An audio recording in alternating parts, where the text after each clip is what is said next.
Hello everybody, we are the Geeks and Degenerates. I'm Enzo. This is my forever co-host John, and today we start our, Halloween lineup a bit early.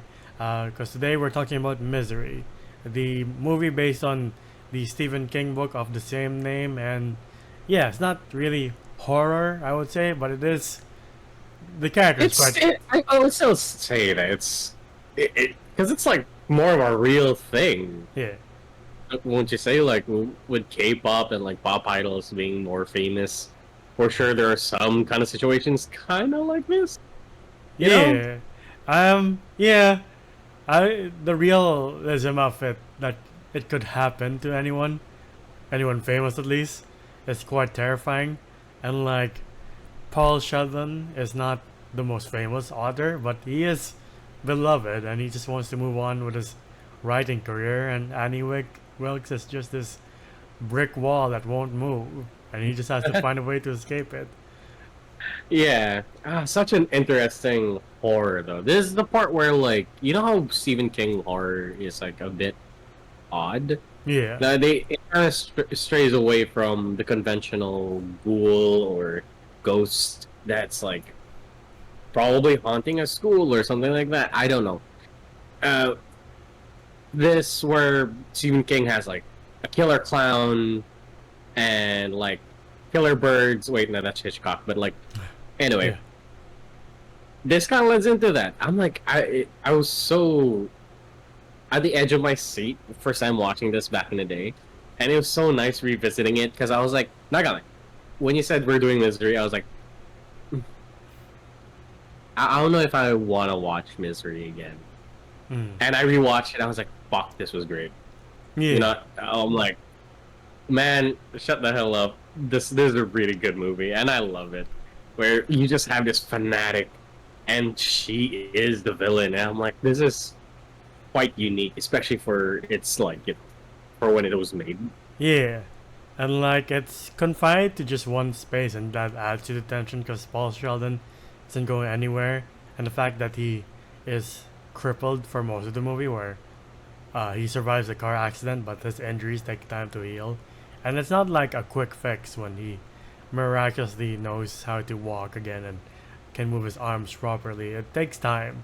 And like all that time, he's just trapped here, writing a book he doesn't want to write because it does start out well enough where you're like, Annie Wilkes seems like a sweet old lady or like middle aged lady. I think she'll take care of Hmm. him. I don't understand how this is by Stephen King, and then little by little the lies start being revealed, and then you see her being like, "How could you kill Misery? She's my favorite. You fucking fix this, you fucking idiot!" And you're Really, well, like the cracks are starting to show themselves. I'm like, oh shit.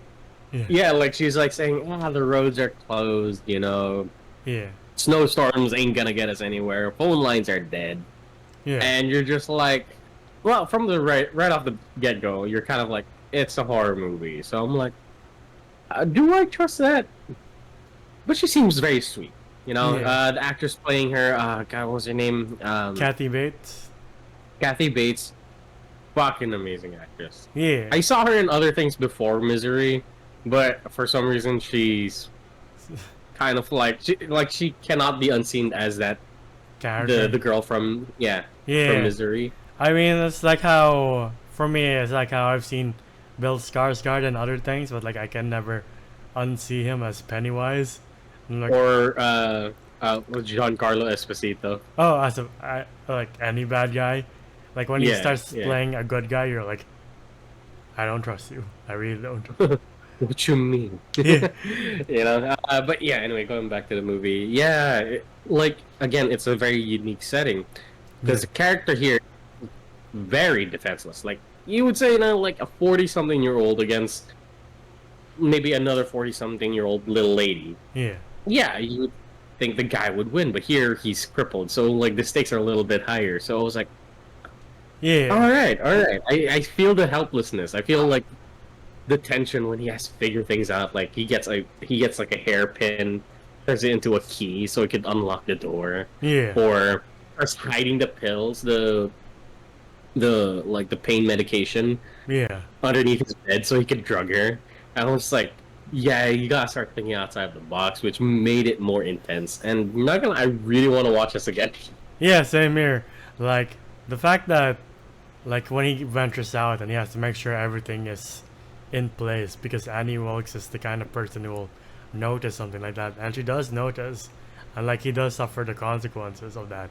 You're like, oh fuck, shit. Nah, man, like what broke my heart was when they were like having dinner because Yeah, they're like, "Hey, let's have dinner. We brought Misery back yeah, to life." Misery is the character of is the name of a character in his book. yeah, And she was like, "Oh, this is great. Yeah, yeah, I'm having dinner with my favorite author."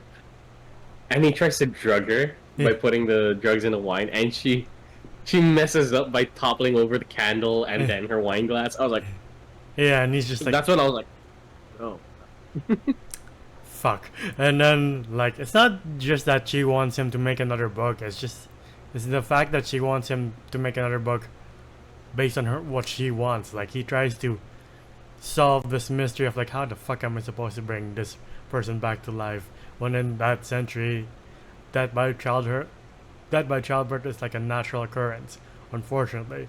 So he's like, yeah." how about this? And she's like, no, don't cheat the audience, don't, or at least don't cheat me. And he's like, fuck, okay, shit. Uh, Yeah, like the entire time, like he would be like a few chapters down, she'll be like rewrite it. And I was like, "Damn, all right, prof." right, exactly. And like she burns the book he was writing, the new book, and he's like, damn, I guess she for real. Jesus Christ. I also do like Buster and like his wife. Like I do like their dynamic. They're funny and like he's the only one who can solve this mystery and he does.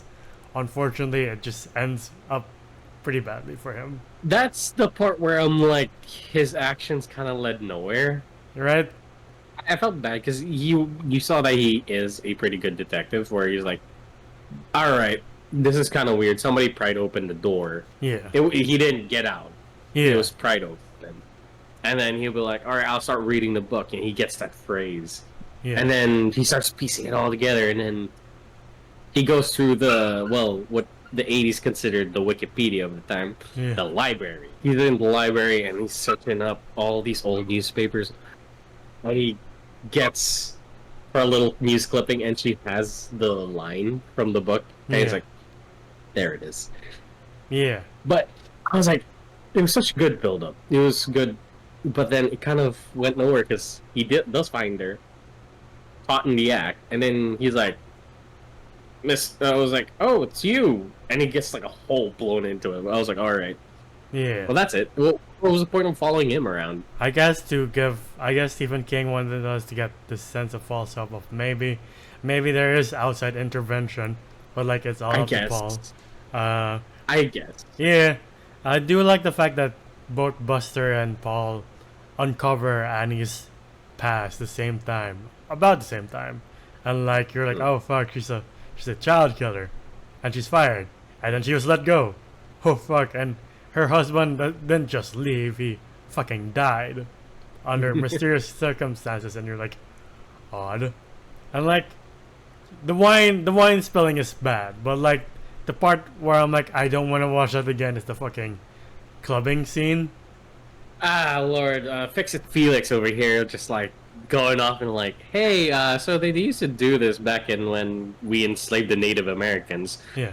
Anyway, Yeah. it's just like, she just goes ham on Takes his a foot. fucking sledgehammer and just breaks his ankles, and I'm just like, I don't want to hear it. I don't want to see it. I don't want to see it anymore. They do show it. I was like kind of shocked with that. Yeah, you just see his foot just go. "Arr." I'm like, oh, fuck. Yeah, and I was just like, because she was just contemplating, like the night prior. Yeah. She was just like, "Hey, you're healing already, and by the time when your legs work, you're gonna want to leave. Yeah. And I'm gonna put some bullets in this gun. Bye." I'm like, Yeah. "Okay." And then she was like, "I have a great idea." Yeah, I'm just like, "Okay." That's why her end is so satisfying, cathartic. Like, he's like, Mm. oh, you want to know who she falls in love with? like, then eat your own medicine, bitch, and just sets the book on fire. And like he's been working out so he can lift the typewriter. Like, takes a while for him to successfully do her in, and you're like, thank fucking Christ. The part where he drops the typewriter on her and like she just gets knocked out. That's the part where I was like, oh shit. We've had those typewriters in this house, and that thing weighed a ton. That should have killed her immediately. Right?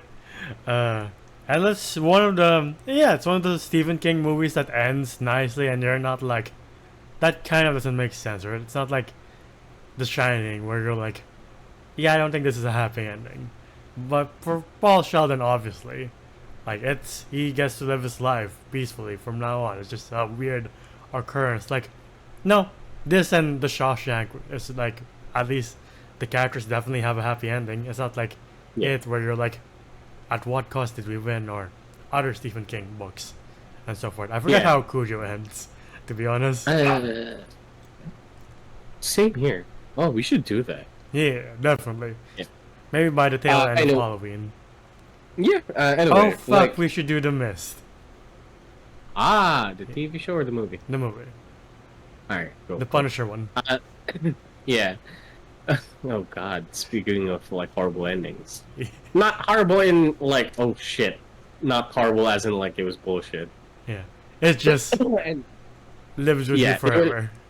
Yeah, I'm just like, damn. Right. Anyway, yeah, I do say that there was a bit of a cost because now he's pretty traumatized with the whole situation, and like that's true. He's like having lunch out with his like agent, and like the waitress like, comes in and it's Kathy Bates, so like she made it. Yeah, right. And it's just a regular lady. And just like, I'm a big fan. And he's like. Yeah, he's just like, thank you. Thanks, buddy. Read my new book. Just like... You're not attached to any of the characters I did before, right? No? Great. Alright.